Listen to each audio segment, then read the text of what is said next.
Hi, this is Mahesh Ravi. In this video, we'll be talking about a couple of ground rules that you need to keep in your mind while editing a film. Many of us have this false belief that film editing is just knowing the software, or it is just dragging your clips into the timeline and throwing some music. But it's not that simple. The film is a language, and like every other language, it has its own grammar. Any linguistic communication without its proper grammatic structure will make it very difficult for the listener to understand it. The same happens with cinema. You can shoot a film in a million ways, but if you are breaking the cinematic grammar for no reason, your viewers will be disoriented and disconnected. Now, visual flow is an important element in film grammar. What do you mean by visual flow?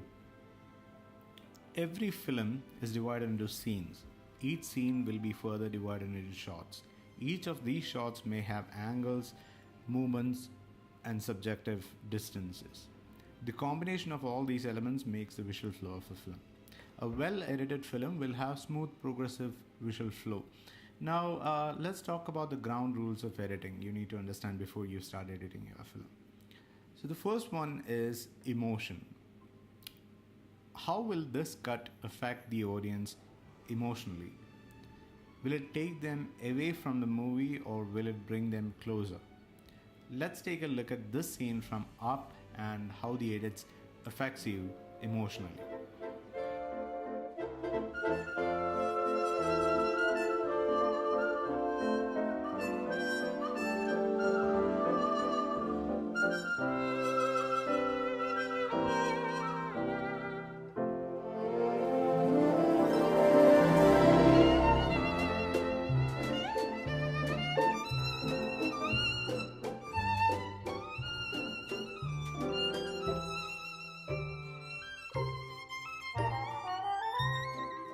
Story.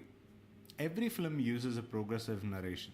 Means it starts from one point and moves to another point continuously and progressively. When you're cutting a film, you should make sure that your story is moving forward with that cut. Now let's take a look at this scene.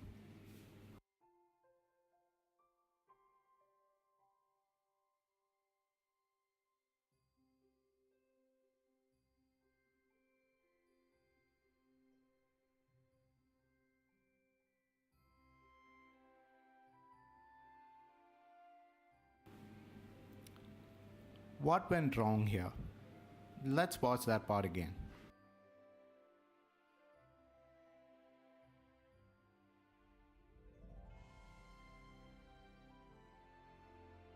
Did you get it?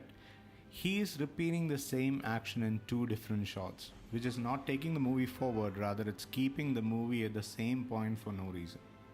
That's a rookie mistake which happened in a Hollywood film, so you know this can happen to anybody. Every film must have a rhythm to follow.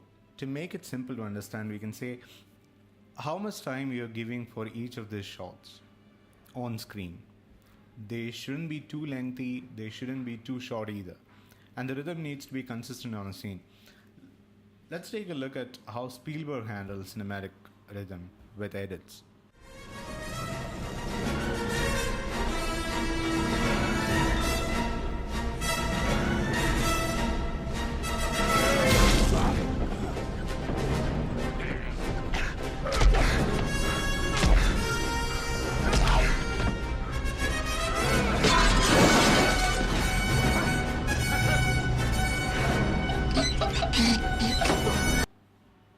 Notice the duration he is providing for each shot and how successful he is in providing all the information that we need without breaking that rhythm of edit. Now for a more obvious example, let's watch this scene from Dark Knight. Nolan cuts the scene to music and uses the rhythm of the soundtrack to make the edits. And it works.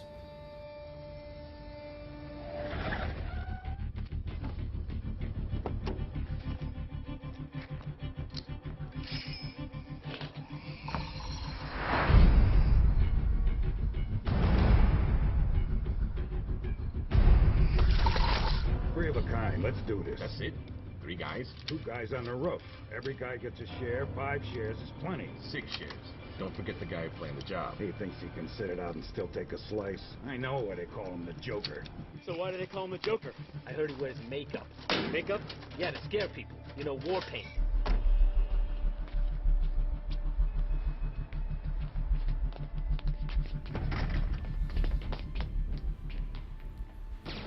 Four is eye trace. How does the edit affect the audience focus? You will be looking at one portion of the screen at one shot, and when it's cut to the next shot, if the position of the subject has dramatically changed from the previous shot, you'll have to scan the entire scene to find your focus. That's straining. Look at this scene where you don't have to move your eyes to enjoy the whole action.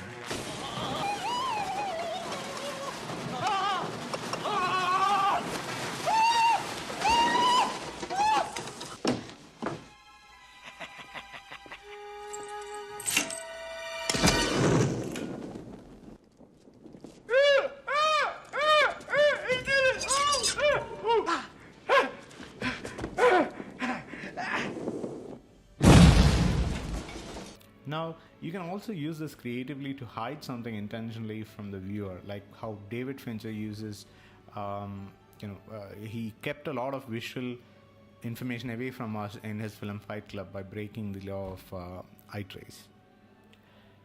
Number 5, axis. Keeping the action in its correct path of motion and maintaining its continuity. Let's watch the scene from Baby Driver. Look how in every shot the major movements are from right to left. So it actually continues, and the path of motion is from right to left, and it is maintained continuously throughout the scene of chase.